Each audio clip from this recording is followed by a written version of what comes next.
അപകടകാരികളായ ചില മനുഷ്യർ ഒച്ചിനെ പോലെയാണ്. ഒരു ഒച്ച് നിങ്ങളുടെ അടുത്തേക്ക് ഇഴഞ്ഞു വരുന്നത് എപ്പോഴാണ് നിങ്ങൾ ശ്രദ്ധിക്കുന്നത്? അതിനെ നേരിൽ കാണുമ്പോൾ മാത്രം, അല്ലേ?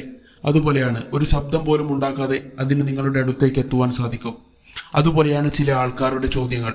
അവരുടെ ഈ 5 ചോദ്യങ്ങൾ കേൾക്കുമ്പോൾ നിങ്ങൾക്ക് തോന്നും അവർക്ക് നിങ്ങളോട് സ്നേഹമാണ്, നിങ്ങളെ ആത്മാർത്ഥമായി അവർ സഹായിക്കുവാൻ ആഗ്രഹിക്കുന്നു എന്നൊക്കെ. എന്നാൽ ഈ 5 ചോദ്യങ്ങൾക്ക് നിങ്ങൾ ഉത്തരം നൽകിയാൽ നിങ്ങൾ അവരുടെ വലയിലാവുന്നു.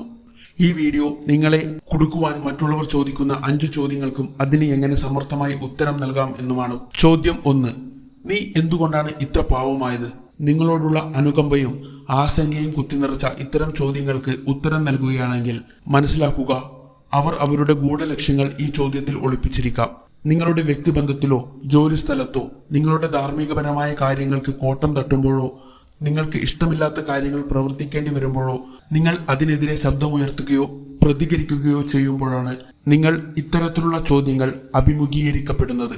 ഇത്തരം ചോദ്യങ്ങൾ ചോദിക്കുക വഴി അവർ പറയാതെ പറയുന്നു, ചെറിയ ചെറിയ കാര്യങ്ങൾക്ക് വേണ്ടി പ്രശ്നമുണ്ടാക്കുന്ന ഒരു പ്രശ്നക്കാരൻ അല്ലെങ്കിൽ പ്രശ്നക്കാരിയാണ് നിങ്ങളെന്ന്.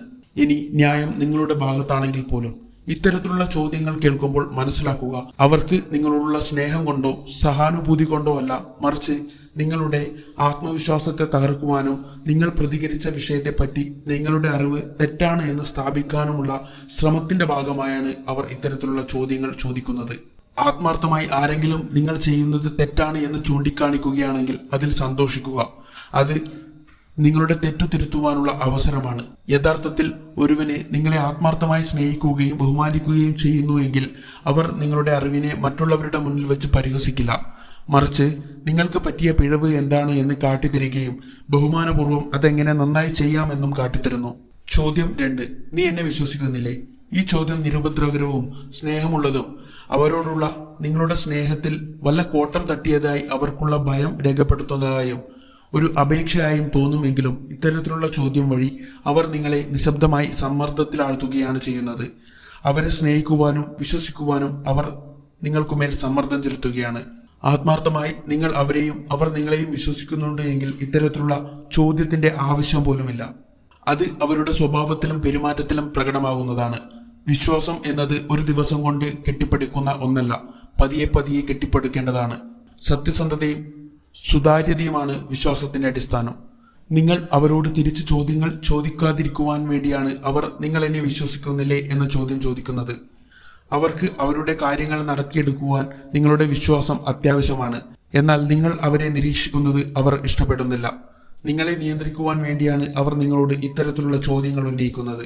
നിങ്ങളുടെ പ്രണയിനി അല്ലെങ്കിൽ കാമുകൻ അവരുടെ ഫോൺ നിങ്ങളിൽ നിന്ന് മറച്ചു പിടിച്ച് നീ എന്നെ വിശ്വസിക്കുന്നില്ലേ എന്ന് ചോദിക്കുമ്പോൾ എത്തരത്തിലുള്ള ചിന്തകളാണ് നിങ്ങളുടെ മനസ്സിലൂടെ കടന്നു പോകുന്നത്?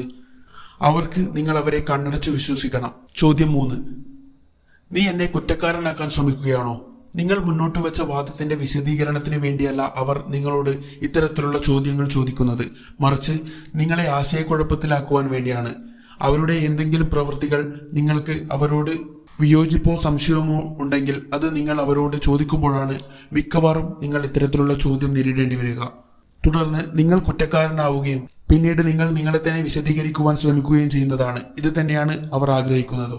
ഇനി ആരെങ്കിലും നീ എന്നെ കുറ്റക്കാരനാക്കുവാൻ ശ്രമിക്കുകയാണോ എന്ന് ചോദിക്കുമ്പോൾ ധൃതിയിൽ ഉത്തരം നൽകാതെ 3-4 സെക്കൻഡ് മൗനം പാലിച്ച് അവരുടെ കണ്ണിൽ നോക്കി സമാധാനപൂർവ്വം പറയുക, അതെ. ഇത്തരത്തിലുള്ള ചോദ്യം അവർ പ്രതീക്ഷിക്കില്ല.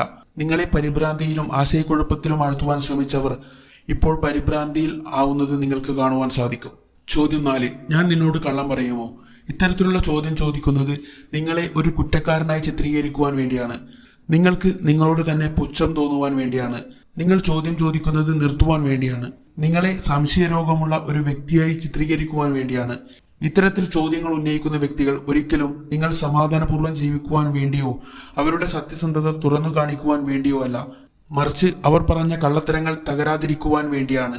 ചിന്തിച്ചു നോക്കൂ, നിങ്ങളുടെ പങ്കാളി അവർക്ക് വന്ന മെസ്സേജ് ഡിലീറ്റ് ചെയ്തതിന് ശേഷം അല്ലെങ്കിൽ നിങ്ങളുടെ സഹപ്രവർത്തകർ അവരുടെ ഉത്തരവാദിത്വത്തിൽ നിന്നും ഒളിച്ചോടി നിങ്ങളോട് ചോദിക്കുകയാണ്, ഞാൻ നിന്നോട് കള്ളം പറയുമോ? ആരെങ്കിലും നിങ്ങളോട് ഇനി ഞാൻ നിന്നോട് കള്ളം പറയുമോ എന്ന് ചോദിച്ചാൽ ഏതാനും നിമിഷം കാത്തുനിന്ന് മറുപടി പറയുക, അതായിരുന്നില്ല എൻ്റെ ചോദ്യം, നീ അത് ചെയ്തിരുന്നോ? എനിക്കിതിനെപ്പറ്റി കൂടുതൽ എക്സ്പ്ലനേഷൻ ആവശ്യമാണ്. ഇത്തരത്തിലുള്ള ഉത്തരം അപ്പോഴത്തെ അവസ്ഥയെ മാറ്റിമറിക്കും. അവർ വിഷയത്തെപ്പറ്റി കൂടുതൽ തെളിവുകൾ നിരത്തുവാൻ ബാധ്യസ്ഥരാകുന്നു. ചോദ്യം 5. അത് വിട്ടുകളാ, നമുക്കെന്നാൽ പോയാലോ? അവരുടെ പ്രകടനങ്ങൾ വിജയിക്കാതെ വരുമ്പോഴാണ് അവർ ഇത്തരത്തിലുള്ള ചോദ്യങ്ങൾ ഉന്നയിക്കുന്നത്. ഇത്തരത്തിലുള്ള ചോദ്യങ്ങൾ കേൾക്കുമ്പോൾ സമാധാനപൂർവ്വവും നിങ്ങളോടുള്ള ബന്ധം ഊഷ്മളമായി മുന്നോട്ട് പോകുവാൻ അവർ ശ്രമിക്കുന്നതായും തോന്നും. എന്നാൽ യഥാർത്ഥത്തിൽ അങ്ങനെയല്ല. അവർക്ക് പ്രശ്നത്തിന്റെ ഉത്തരവാദിത്വം ഏറ്റെടുക്കുവാൻ വയ്യ. പ്രശ്നത്തിനെക്കുറിച്ച് നിങ്ങൾ കൂടുതൽ മനസ്സിലാക്കുന്നതിനോടും അവർക്ക് താല്പര്യമില്ല. ഇങ്ങനെയാണ് കള്ളത്തരങ്ങൾ അതിജീവിക്കുന്നത്. ഇത്തരത്തിലുള്ള ചോദ്യങ്ങൾ സത്യം അന്വേഷിക്കുന്നവരെ തളർത്തും. ഇത് തന്നെയാണ് അവരുടെ ലക്ഷ്യവും. ശരിയല്ലാത്തത് ചെയ്യരുത്, സത്യമല്ലാത്തത് പറയരുത്. ഇനി ആരെങ്കിലും നിങ്ങളോട് അത് വിട്ടുകളാം, നമുക്ക് പോകാം എന്ന് പറയുമ്പോൾ സമാധാനത്തോടെ തിരിച്ചു പറയുക, തീർച്ചയായും ഞാൻ അത് വിട്ടുകളയാം, പക്ഷേ അതിനു മുൻപ് എന്താണ് സംഭവിച്ചത് എന്ന് എനിക്ക് കൃത്യമായി അറിയണം. ഇത്തരത്തിലുള്ള നിങ്ങളുടെ ഉത്തരം അവരെ കൊടുങ്കാറ്റിൽ ആടിയുലയുന്ന വൃക്ഷത്തെ പോലെയാക്കി മാറ്റും. കള്ളം പ്രവർത്തിക്കുന്നവർക്ക് വിജയിക്കുവാൻ വേണ്ടി വസ്തുതകളോ യുക്തികളോ ആവശ്യമില്ല.